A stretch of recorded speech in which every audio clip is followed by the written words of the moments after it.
네, 함께 말씀을 보겠습니다. 마가복음 2장 1절로 12절입니다. 제가 읽겠습니다. 수일 후에 예수께서 다시 가버나움에 들어가시니 집에 계시다는 소문이 들린지라 많은 사람이 모여서 문 앞까지도 들어설 자리가 없게 되었는데 예수께서 그들에게 도를 말씀하시더니 사람들이 한 중풍병자를 네 사람에게 메워가지고 예수께로 올세 무리들 때문에 예수께 데려갈 수 없으므로 그 계신 곳에 지붕을 뜯어 구멍을 내고 중풍병자가 누운 상을 달아내리니 예수께서 그들의 믿음을 보시고 중풍병자에게 이르시되 작은 자야 내 죄사함을 받았느니라 하시니 어떤 서기관들이 거기 앉아서 마음에 생각하기를 이 사람이 어찌 이렇게 말하는가 신성 모독이로다. 오직 하나님 한 분 외에는 누가 능히 죄를 사하겠느냐. 그들이 속으로 이렇게 생각하는 줄을 예수께서 곧 중심에 하시고 이르시되 어찌하여 이것을 마음에 생각하느냐. 중풍병자에게 내 죄사함을 받았느니라 하는 말과 일어나 내 상을 가지고 걸어가라 하는 말 중에서 어느 것이 쉽겠느냐. 그러나 인자가 땅에서 죄를 사는 권세가 있는 줄을 너희로 알게 하려 하노라 하시고 중풍병자에게 말씀하시되 내가 내게 이르노니 일어나 내 상을 가지고 집으로 가라 하시니 그가 일어나 곧 상을 가지고 모든 사람 앞에서 나가거늘 그들이 다 놀라 하나님께 영광을 돌리며 이르되 우리가 이런 일을 도무지 보지 못하였다 하더라. 아멘. 기도하겠습니다.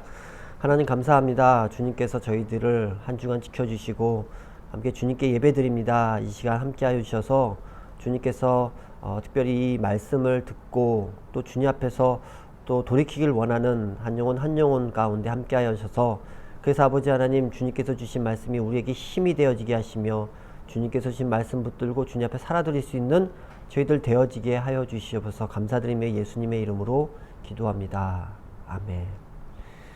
네, 이번 한 주간 모두 평안하셨습니까? 건강하게 잘 지내고 계시지요? 이 인사가 이제 요새는 그냥 안부를 묻는 인사가 아니라 정말 하루하루 건강하게 살아가는 것을 묻는 그런 질문이 되어버렸습니다. 지금 전염병으로 인해서 온 나라 국민들이 걱정을 하게 되고 또 그 병으로 인해서 우리 인간이 얼마나 연약한지를 더 깊이 경험하게 되는 것 같습니다. 이 시간 가운데 물론 모두가 이 시간 가운데 어렵고 힘들고 또 그런 시간들을 지나고 있지만은 이 시간을 통해서 또 저희들에게 주시는 또 선한 것들 또 이 시간을 통해서 하나님의 은혜 그 전에 보지 못했던 하나님의 은혜들을 더 깊이 누리며 그래서 하나님께서 주실 어떤 감사의 제목들을 저희들도 깊이 생각했으면 좋겠습니다. 공간복음에 보면은 예수님께서 많은 사람을 치유하시는 그런 사건들이 나옵니다. 오늘은 예수님께서 중풍병자를 고치신 그 사건들이 나오지요. 오늘은 좀 예수님께서 치유하신 이 사건들이 우리들에게 어떤 의미를 갖는지, 특별히 공동체 가운데 치유가 어떤 의미가 있는지에 대해서 함께 나눠보도록 하겠습니다. 근데 오늘 말씀 전에 이제 마가복음에 보면은 이제 하나님 나라 이 사건, 하나님 나라 사역을 시작하는 그 메시지들이 나오고 그리고 그 이후에 여러 사건들이 나옵니다. 마가복음 1장 14절 15절에 이렇게 기록합니다. 요한이 잡힌 후 예수께서 갈릴리에 오셔서 하나님의 복음을 전파하여 이르시되 때가 찼고 하나님의 나라가 가까이 왔으니 회개하고 복음을 믿으라. 여기 15절에 보니까 하나님의 복음이 선포된 시간적 배경에 대해서 얘기를 합니다. 뭐라고 얘기하면 때가 찼다라고 합니다. 때가 찼다라고 하는 것은 하나님의 섭리와 예정 가운데서 지금까지 하나님께서 계획하시고 준비하셨는데 바로 그런 것들이 바로 하나님의 때가 되어서 하나님께서 지금 이루시고 있다라는 것들을 보여주고 있죠. 하나님께서 우리를 위해 말씀하신 그 복음이 우연히 이루어진 것이 아닙니다. 하나님의 계획하심이 있었고 또 꾸준히 하나님께서 지금까지 준비하셨는데 그 과정들을 거쳐서 주님께서 우리에게 주셨다라는 것입니다. 그래서 우리는 하나님의 때 바로 이 앞에서 우리 인간의 어떠함들을 내려놓고 주님을 깊이 묵상해 봐야 합니다. 코로나 사태로 인해서 우리의 삶이 바뀌었습니다. 그 전에는 당연하다고 생각했던 모든 것들이 당연하지 않게 보여집니다. 그럼 그 앞에서 하나님의 때를 기다리고 하나님의 일하심을 간절히 사모해야 하는 것이죠. 특별히 이 코로나 이 사태를 바라보면서 우리 인간이 아무리 열심히 해도 무언가 열심히 해도 할 수 없다라는 것들을 더 깊이 경험하게 됩니다. 그러면 이때에 바로 하나님의 때를 기다리며 하나님께서 우리 가운데 바로 하나님의 때에 우리 가운데 일하실 것들을 우리는 더 깊이 사모해야 하는 것이죠. 근데 예수님의 이 사역, 이 시작된 장소들을 한번 보십시오. 갈릴리에서 이 일들을 하십니다. 갈릴리에 오셔서 하나님의 복음을 전파하여 이렇게 얘기합니다. 복음서를 자세히 보면은 예수님의 사역의 대부분을 어디서 행하셨냐면 갈릴리에서 행하셨죠. 갈릴리는 이스라엘의 북쪽 변방에 위치해 있습니다. 그곳은 이방으로 둘러싸여 있었고 북쪽에서 다른 나라들이 침략할 때 첫 번째 목표인 바로 그 지역입니다. 바로 그래서 갈릴리를 흑암에 앉은 백성, 사망의 땅과 그늘에 앉은 자들이라고 그렇게 표현합니다. 한마디로 갈릴리는 정치적, 종교적인 면에서 실패한 곳이라 할 수 있죠. 당시 유대사에서 천대받고 조롱받는 땅, 바로 그 땅이 갈릴리입니다. 그런데 갈릴리에 오셔서 주님께서 그 복음 사역을 시작하신 거예요. 그렇다면은 이 사실은 복음이 어떠한 것을 의미하는지, 복음의 성격이 어떤 것인지를 우리에게 분명히 보여줍니다. 복음은 인생의 의미와 삶의 진정한 가치를 모른 채 살아가는 자들, 흑암에 있던 백성들을 위해서 주님께서 마련해 주신 것이 복음입니다. 그런 자들에게 빛이 되어 주셔서 새로운 길들을 마련해 주시고 인도해 주시고 진정한 삶, 바로 하나님께서 예비하신 그 삶으로 회복시켜 주는 것, 바로 그것이 복음의 목표라는 거예요. 이렇게 오랫동안 준비되어 온 하나님 나라의 복음의 내용이 무엇이었습니까? 1장 14절 15절에 보면 하나님 나라가 가까웠다라고 합니다. 하나님 나라가 임한다라는 것들이 무슨 의미입니까? 이것은 하나님의 다스림과 관련되어져 있습니다. 우리는 하나님의 다스림을 받고 싶어 한다라고 쉽게 생각합니다. 그런데 실제는 하나님의 다스림이 아니라 바로 내가 나를 다스리고 싶어 합니다. 그 증거가 하나님의 다스림을 받기 위해서 요구되어지는 것이 15절 마지막 절에 나오는데 그것이 회개하고 복음을 믿어라죠. 다시 말해서 회개하는 일들이 있을 때 우리가 하나님으로부터 다스림을 받을 수 있다.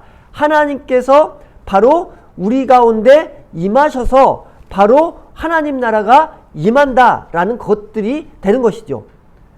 그런데 회개하는 일이 우리의 삶들 가운데 그렇게 자주 일어나지 않습니다. 쉽게 일어나지 않아요. 지난주에도 함께 나누었지만 우리의 예배 안에서 회개가 살아난다면 우리의 예배는 분명히 이전보다 더 새로워질 것입니다. 그런데 우리 안에 회개가 잘 일어나지 않는다는 것은 이것은 주님의 다스림이 아니라 내가 내 마음대로 하고 싶어 하는 것들을 보여주죠. 그래서 하나님의 다스림이 우리 삶들 가운데 있어지길 원한다면 하나님의 다스림이 내가 거한 초소 우리가 속한 이 공동체 가운데 정말로 임하기를 간절히 바란다면 무엇이 필요하면 회개해야 한다는 것입니다. 그러지 않았을 때, 즉 내가 내 맘대로 살아가려고 하는 그 방법을 따를 때 우리의 삶은 무엇인가 얽매여지고 또 우리의 삶은 파괴되어져서 연약하게 되어진다는 것입니다. 그래서 그 모습을 상징적으로 보여주는 것이 바로 예수님 시대에 살았던 병에 걸린 자들, 귀신 들린 자들이죠.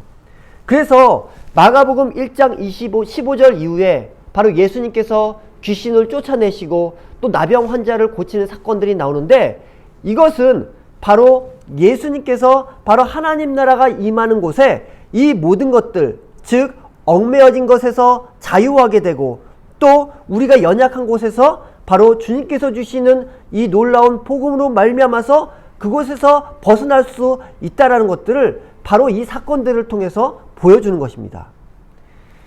이 세상이 갈수록 얼마나 많은 병들이 생겨납니까? 육체적인 병들, 정신적인 병들, 또 영적인 병들, 마음의 병들. 이 모습은요, 지금 세상이 주님의 다스림을 거부하고 있고 내 맘대로 살려고 했기 때문에 이 세상 가운데 나타난 병들입니다.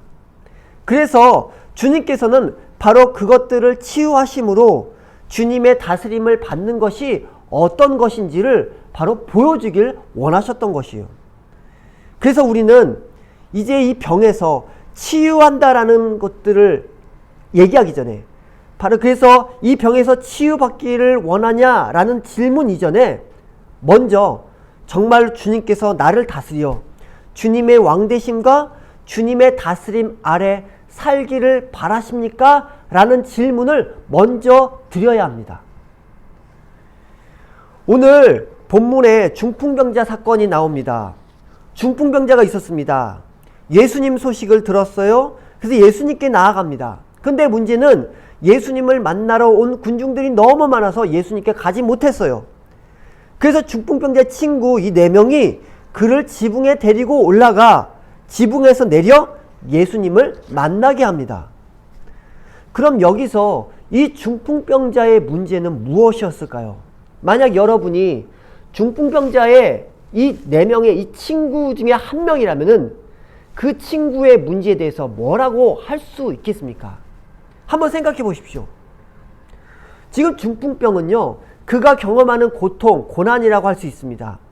근데 고통이 일어나게 된 것은 한마디로 얘기하면은 아담의 죄 때문이라고 할 수 있죠. 우리가 경험하는 모든 고난은 바로 아담의 죄에서 왔다라고 할 수 있습니다. 그런데 사실 우리들의 삶들 속에서 나타나는 모든 고통의 결과들은 수많은 원인들이 복합적으로 얽혀져 있는 것이 사실입니다.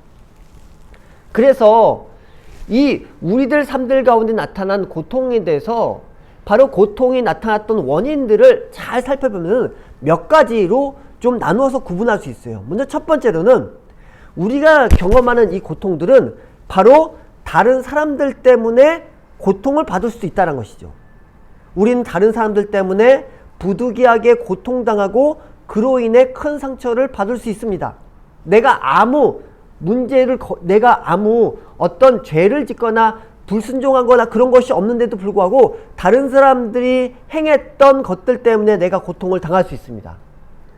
또 두 번째로는 내가 죄를 지었기 때문에 그 죄의 대가를 받을 수 있습니다. 내가 과거에 지었던 그 죄들, 그것 때문에 지금 내가 현재 바로 그것들 때문에 대가를 받을 수 있죠. 또 하나는 바로 아담의 원죄, 바로 그로 인한 저주 때문에 세상에 죄가 존재하여서 모든 사람이 고난을 받는데 그것 때문일 수 있습니다. 또 하나, 사단의 역사, 사람들의 삶의 고난을 야기하는 사단의 역사도 분명히 있습니다. 또 마지막으로 하나님의 주권, 바로 우리는 그분의 뜻 안에서 고난을 받기도 하죠.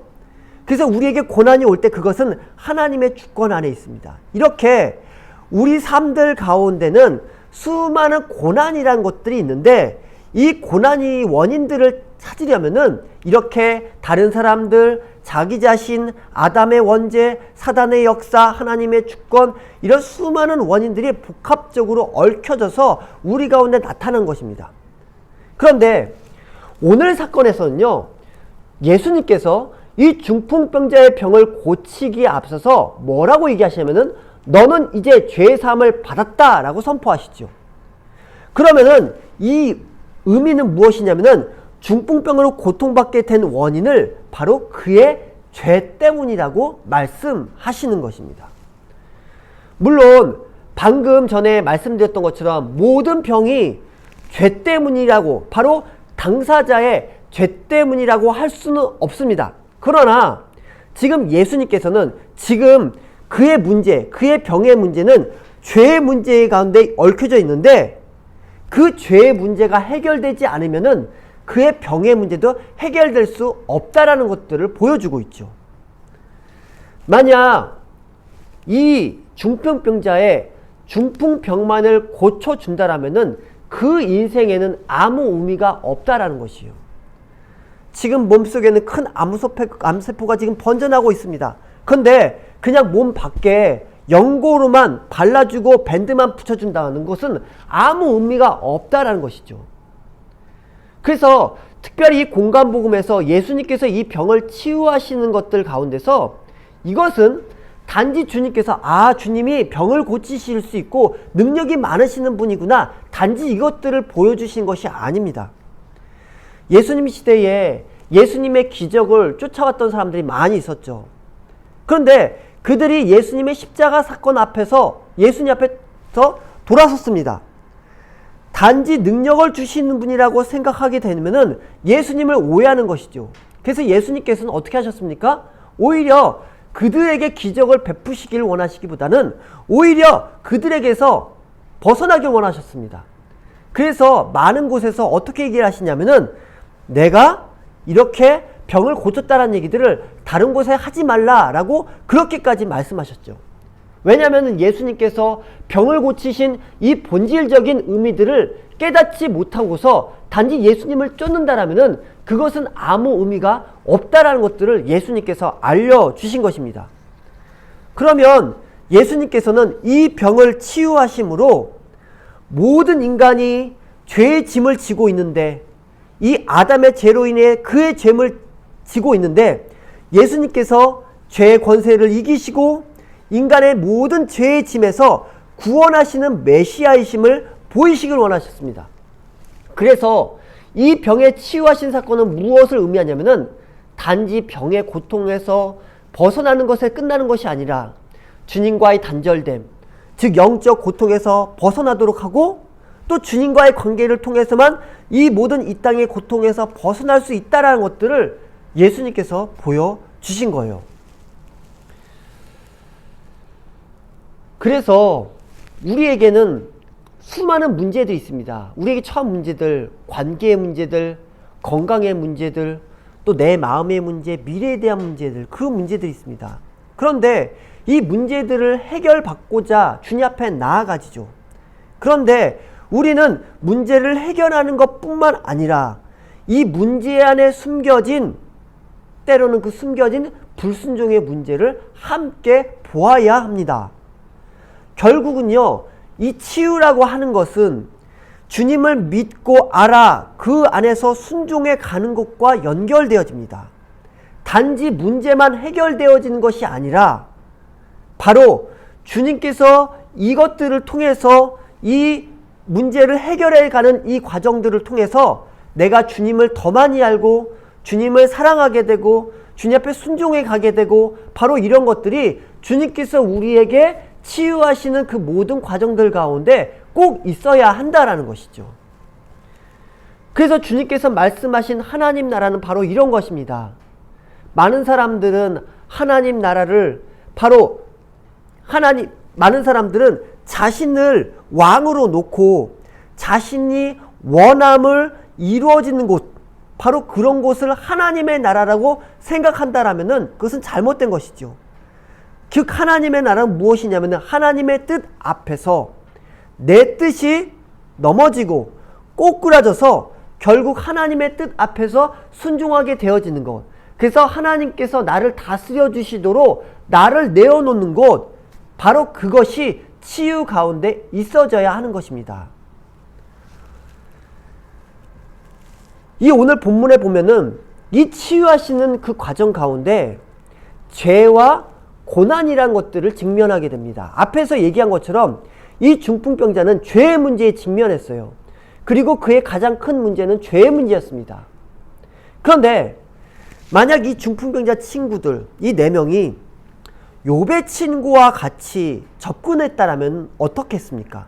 예를 들어서 욥의 친구들이 욥에게 찾아와서 이랬죠. 네가 지금 하나님한테 분명히 죄가 있는 것인데 죄 때문에 지금 이렇게 너가 이렇게 큰 고통을 당하고 있는 거야. 너가 죄를 살펴보라. 다시 말해서 그 죄 때문에 지금 이렇게 고통을 당하는 거야 라고 욥의 친구들이 얘기를 했습니다. 그러면 우리도 동일하게 지금 욥의 친구들처럼 이 중풍병자 친구들이 그렇게 만약 접근했다라면은 어떻게 됐을까요? 우린 여기서 고통당하는 자를 죄인으로 볼 것인가 아니면은 고난당하는 자로 볼 것인가에 대한 생각들을 한번 할 수 있습니다. 물론 둘 다입니다. 죄인이기도 하고 고통당하는 자이기도 하죠. 그런데 죄인으로 보는 것과 고통당하는 자로 보는 것은 당사자에게는 아주 큰 차이입니다.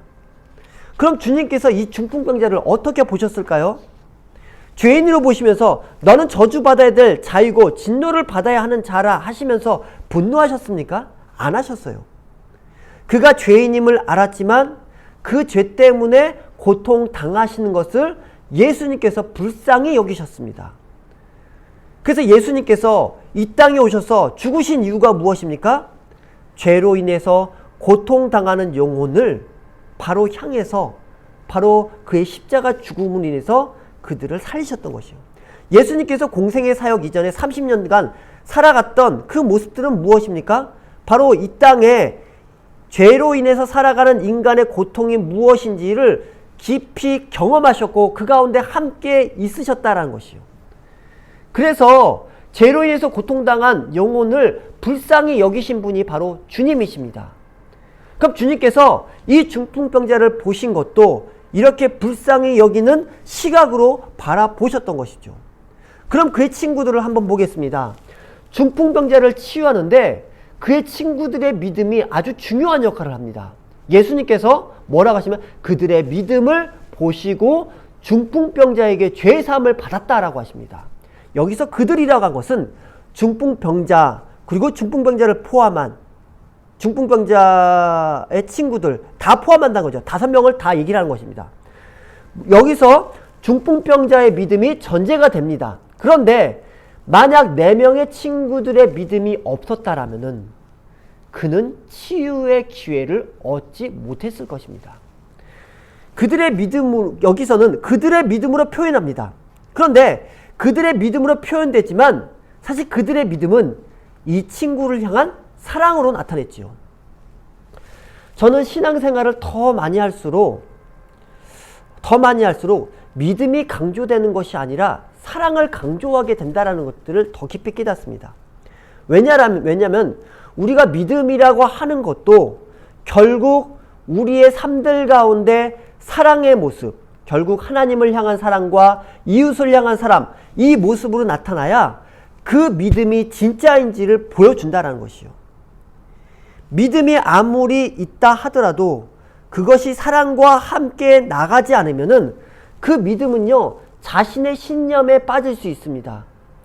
예수 믿는 사람들이 자신의 신념에 빠지면은 얼마나 위험한지 모릅니다. 자신의 신념에 빠지면요, 옆에 사람들의 말도 전혀 들리지가 않습니다. 그래서 바른 믿음이라고 하는 것은 사랑과 함께 가는 것이고 사랑에 의해서 내가 가진 그 믿음이 진짜인지가 드러나게 되죠. 그래서 주님을 정말 사랑합니까? 형제 자매들을 사랑합니까? 그 사랑하는 것들 통해서 내가 예수님을 진짜 믿습니다 라는 것들을 증거하게 되는 것입니다. 그래서 지금 그들의 믿음, 이 중풍병자 친구들의 믿음은 중풍병자 친구를 향한 사랑으로 나타났습니다. 한번 생각해 보세요. 이 중풍병자 친구가 누운 상을 내리기 위해서 어떻게 합니까? 지붕으로 올라갔어요. 올라간 다음에 그것을 뜯어냅니다. 그리고 지붕에서 바로 친구가 누운 그 상을 내려서 예수님을 만났습니다. 먼저 그들에게 예수님을 향한 믿음이 있었어요. 예수님께서 이 친구를 치료하실 수 있다는 믿음이 없으면은 이런 황당한 행동 등을 할 수 없습니다. 어느 누구도 생각하지 못했던 방법들을 그들이 할 수 있었던 것은 예수님을 향한 믿음, 또 하나, 또 친구를 향한 그 사랑, 바로 그것이 있었기 때문에 바로 말도 안 되는 그런 일들을 지붕까지 올라가서 지붕을 뜯어내놓고 바로 그 일들을 행하신 것이죠. 바로 그것이 바로 그들이 보여줬던 믿음의 모습이란 것입니다. 그래서 그 4명의 친구들의 믿음, 사랑, 이것들이 바로 이 친구를 치유하는데 큰 역할을 하게 됐습니다. 우리는 그래서 이 친구들을 기억해야 돼요. 주님께서 그 작은 공동체, 그 친구들의 믿음을 사용하신 것입니다. 다시 말해서 내가 치유되어지는데 내가 주님을 알고 또 주님 앞에서 회복되어진 데는 주님께서 내게 주신 그 믿음의 지체들, 그들의 믿음, 그들의 사랑을 사용하신다는 것입니다. 물론 내 믿음 중요하죠. 그런데 나 혼자 주님께 나아갈 수 없습니다. 중풍병자 그는 육체적인 제한으로 주님께 갈 수도 없었겠지만 어쩌면 그는 병으로 인해서 마음의 병, 사회적 관계의 모든 병들이 그 안에 있었을 것입니다. 그래서 만약 이 친구들의 믿음과 이 친구들의 섬김, 이 친구들의 사랑이 없었다라면은 그는 마음이 있어도 예수님께 나아가 예수님을 만날 수 없었겠죠. 그런데 예수님을 만나는 것들이 어떻게 일어날 수 있었습니까? 공동체를 통해서 일어날 수 있었습니다. 그럼 지금 이 사건은 하나님 나라가 임하는 또 하나의 특징을 보여주는데요. 이것은 이 하나님 나라라는 것은 단지 나 혼자만의 문제 해결 그것이 아니라 공동체가 함께 나와 너의 문제를 함께 고통스러워하긴 하는데 나 혼자 할 수 없지만 옆에 붙여주신 바로 그 지체와 함께 주님의 다스림을 함께 경험하게 되어지는 것, 이것이 하나님의 나라가 임한다고 할 때 나타나는 중요한 특징이란 것입니다. 그래서 나 혼자 주님 앞에 해결할 수 없는 그 일들을 바로 공동체의 지체들, 그 지체들의 믿음과 사랑을 통해서 주님 앞에, 이 공동체가 주님 앞에 다스림을 함께 경험되어져 갈 때 바로 하나님 나라가 임한다라고 하는 것이죠. 우리는 이것들을 이 공동체 가운데 경험하길 주님께서 원하십니다. 이 중풍병자가 바뀔 수 있었던 것은 친구들의 믿음, 친구들의 사랑이 시작이 되어졌습니다. 그의 문제는 분명히 죄의 문제였어요. 우리의 수많은 문제들이 죄의 문제에 관련되어진 것은 사실입니다. 당시 유대인들의 보편적인 생각 가운데는 중풍병자들은, 이 중풍병은 바로 그들의 과거의 죄로부터 왔다. 그래서 중풍병자들에게는 하나님의 징계가 임했다라고 하는 보편적인 어떤 지식이나 보편적인 믿음이 있었습니다. 그러면 이 친구들도 분명히 그 친구들을, 그 중풍병의 친구들을 보할 때 바로 그 친구에게 분명히 죄 때문에 그에게 있을 거다라는 어떤 생각이 있을 수 있어요. 그런데 이 친구들은요, 이 중풍병자 친구들을 대할 때 너는 죄인이야 해서 시작하지 않습니다. 어떻게 시작하면 너 지금 많이 아프지 해서 시작해요. 거기서 이 중풍병자 친구를 고치는 작업이 시작된다는 것이요. 여기서 오해하지 마십시오. 우리의 모든 문제가 죄와 상관없는 문제라고 얘기한 것이 아니에요. 만약 모든 문제가 죄와 상관없는 고통이라고만 생각한다라면은 우리에게는 회개란 것이 전혀 일어나지 않을 것이고, 예수님 시대에 예수님을 쫓아갔던 수많은 사람들, 그들이 결국 십자가의 자리에 도망갔던 것처럼 바로 그들과 같을 것입니다. 죄의 문제 심각하게 생각해야 되는 건 맞습니다. 그리고 죄의 문제에 대해서 선지적인 설교가 우리에게 날마다 선포되어야 하는 건 맞습니다. 그런데 우리가 이 문제를 단지 기계적으로 사랑이 전혀 없이 서로를 향해서 죄의 문제를 가지고만 접근하게 된다라면은 그 가운데는 치유가 일어나지 못한다라는 것이에요. 예수님께서 공간복음에서 수많은 병자들을 불쌍히 여기시고 찾아오신 것을 생각해 보십시오.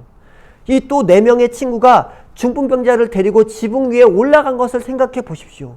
그래서 결국은 이 모든 문제가 죄의 문제를 맞는데, 그리고 죄의 문제이기 때문에 우리가 죄의 문제를 심각하게 된 건 맞긴 맞는데, 그 죄로 인해서 고통스러워하고 아파하는 우리들의 아픔, 이것이 너의 아픔이기도 하고 나의 아픔인데 이것을 함께 돌아보는 일들이 있지 않는다라면은, 단지 기계적으로 죄 때문에 일어난 일들 때문에 단지 정지하는 일들만 일어나게 된다라면은 그 안에서 치유, 결국은 이 치유란 것은 주님 앞에 돌아와 온전히 세워지는 이 회복의 일들이 일어나지 않는다라는 것이에요. 그래서 우리는 나 아픕니다 라는 말들을 공동체 안에서 해야 합니다. 또 옆에 있는 지체가 아프다라고 하는 것들에서 함께 들어줘야 합니다. 그랬을 때 결국 너만 죄인이 아니라 나도 죄인이고 우리 모두가 죄인이기에 예수님 필요하다라는 고백들을 함께 하는 거예요. 예수님이 필요하십니까?